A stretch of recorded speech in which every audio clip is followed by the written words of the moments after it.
रहमान रहीम अस्सलामु अलैकुम या अली हक हैदर।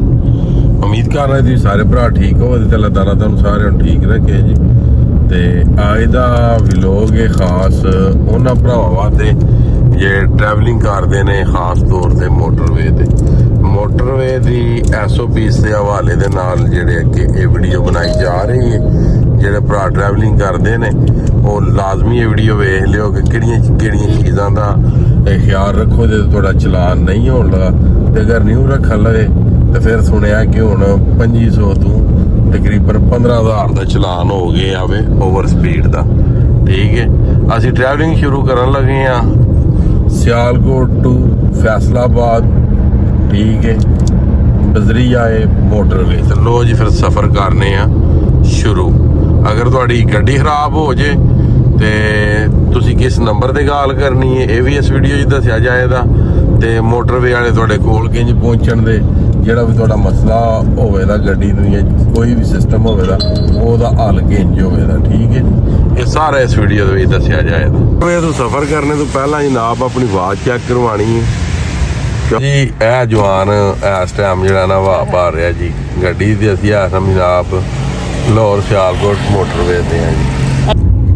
100 रुपया टूल टैक्स उत्थे तुहाडे कोल 200 लिया जाएगा या कि उत्थे 175 ले जान दे। जिस तरह के डबल 200 का 400 400 का 800 लिया जाएगा तुहाडे कोल। ते बेहतर है कि जिस टाइम मोटरवे ते इन होवो बैलेंस करवा लो। ठीक है जी, भावें गड्डी अपनी है तो भावें किसी दी है लो फिर। ठीक है, कैमरे चल गए 100 तो उत्ते नहीं जाना तो 90 तो थल्ले नहीं आना तो गड्डी थोड़ी दी एवरेज अच्छी आवेगी इंशाल्लाह। यह खास चीज़ है हर 2 किलोमीटर तो बाद तुहाडे अगे आउंदी है। अगर तुहाडी गड्डी खराब हो जाए तो उन्होंने कोई नहीं पता लगना तुसीं कित्थे खलोते हो। उन्हें पूछना तुहाडी लोकेशन की है, तुसां दसना हर जगह ते जिहड़ा बोर्ड है वक्खो वक्ख लोकेशन होंदी। तुसां दसना लोकेशन है साडी 74। उन्हें पूछना मोटरवे केड़ी है, तुसां आखना M11S हैल्पलाइन जिथे तुसां कॉल करके ते चीज़ां दसनियां ने 103। मोटरवे M11 ही होवे दी सियालकोट तो लाहौर तक। ठीक है, तो लोकेशन तुहाडी हर 2 घंटे बाद चेंज होती जाए। मतलब इत्थे 74 है ना, इस तो अगे असीं लाहौर वाल जा रहे हैं तो अगे 72 आ जाएगी, उस तो अगे 70। यह बोर्ड से भी तुसां नज़र रखनी है। अगर गड्डी खराब हो जाए तो लोकेशन 74 दसनी जे, M11 दसनी जे, तो फिर तुहाडे कोल मोटरवे दे डॉक्टर पहुँच जाने गड्डी ठीक करने वाले। ठीक हो गया जी। एक क्या भी चीज़ तुहाडे वास्ते फायदामंद है क्योंकि नाल फैमिलियां होंदियां ने, फिर नहीं पता लगता कि मोटरवे वाले जिहड़े भी मोबाइल है उन्होंने किंज बुलाना अपने कोल। मोबाइल जो तुहाडे कोल पहुँचनी है तो 74 नंबर लोकेशन पर पहुँचनी है। तो ये लोकेशन सिर्फ ये 74 जिथे असीं खलोते हैं। बाकी मोटरवे ते हर 2 किलोमीटर बाद लोकेशन जिहड़ी चेंज होंदी है जी। बाकी कोशिश ये करिया करो कि मोबाइल का इस्तेमाल नहीं करना। जगह जगह के उत्ते उन्हें पोस्टर भी लाए ने। ठीक हो गया। नंबर 2 गड्डी चलाने ड्राइवर भी बेल्ट लाए तो जरा नाल बैठे ये भी बेल्ट लाए, क्योंकि ड्राइवर फिर बच सकता बगैर बेल्ट तो। भी तुहानूं दसीए या नाल बैठे ना वो कदे नहीं बचना, क्योंकि ड्राइवर के हाथ स्टेयरिंग होंदा है, वो पैर भी अगे पूरे उन्होंने पता होंदा वे मैं फेटा। यह जो बंदा ईजी बैठे जो भी बचाना बेल्ट नहीं बचाना, क्योंकि वो अगे बाजू लगे ने। ठीक है जी। हम जी गल्लां कोई जिन्नियां दिल प्या करे तो एवरेज चेक कर लो।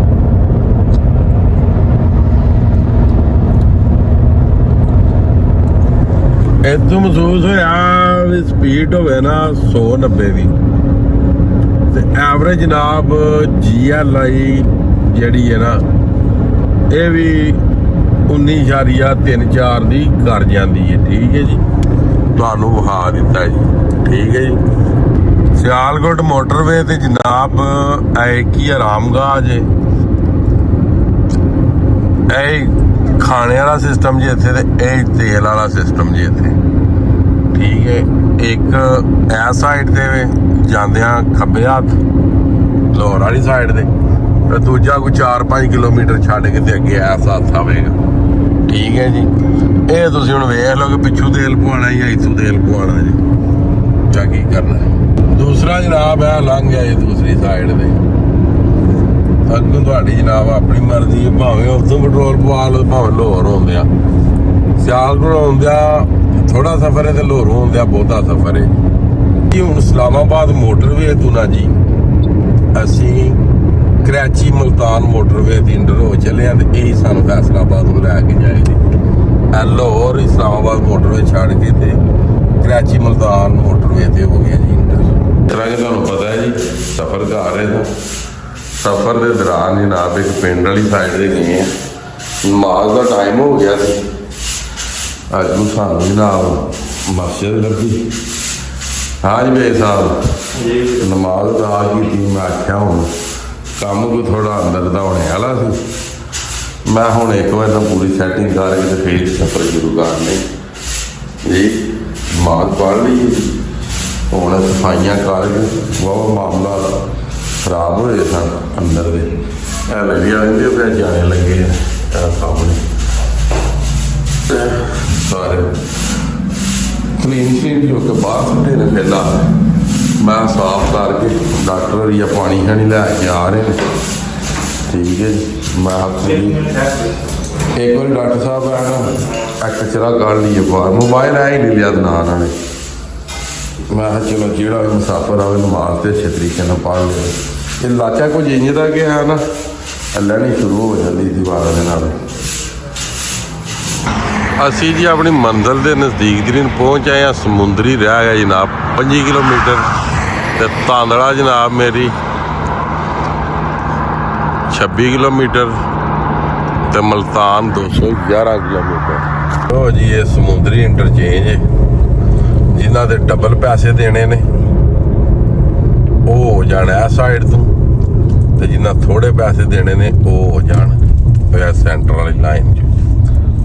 ਹੁਣ ਵੇਖਦੇ ਆ ਕਿ ਸਾਡਾ ਟੂਲ ਟੈਕਸ ਕਿੰਨਾ ਬਣਦਾ। ਜਰਾ ਗੌਰ ਕਰਾਏ। ਅਗਲਿਆਂ ਦਾ ਅਸੀਂ 520, ਸਾਡਾ 540। ਇਹ ਜਿੱਥੇ 540 ਹੈ ਨਾ ਜੀ, ਤੇ ਅਗਰ ਨਾ ਹੋਵੇ ਬੈਲੈਂਸ ਤੇ ਫਿਰ ਉੱਥੇ ਤੁਹਾਡੇ ਕੋਲ ਲੈ ਜਾਣ ਦੇ 10 ਤੇ 80 ਰੁਪਏ, ਉਹ ਵੀ अस्सलामु अलैकुम ਆ ਕੇ। ਅਲਹਮਦੁਲਿਲਾ ਜੀ ਸਫ਼ਰ ਸਾਡਾ ਸਾਰਾ ਹੋ ਗਿਆ ਜਨਾਬ ਕਲੀਅਰ। ਠੀਕ ਹੈ, ਸਫ਼ਰ ਅਸੀਂ ਆਪਣਾ ਕਰ ਰਹੇ ਹਾਂ ਮੁਕੰਮਲ ਤੌਰ 'ਤੇ। ਕੋਈ ਚਲਾਨ ਤੇ ਨਹੀਂ ਹੋਇਆ, ਕੋਈ ਗੱਡੀ ਨੂੰ ਮਸਲਾ ਤੇ ਨਹੀਂ ਬਣਿਆ, ਕੋਈ ਟਾਇਰਾਂ ਦਾ ਨਹੀਂ ਮਸਲਾ ਬਣਿਆ।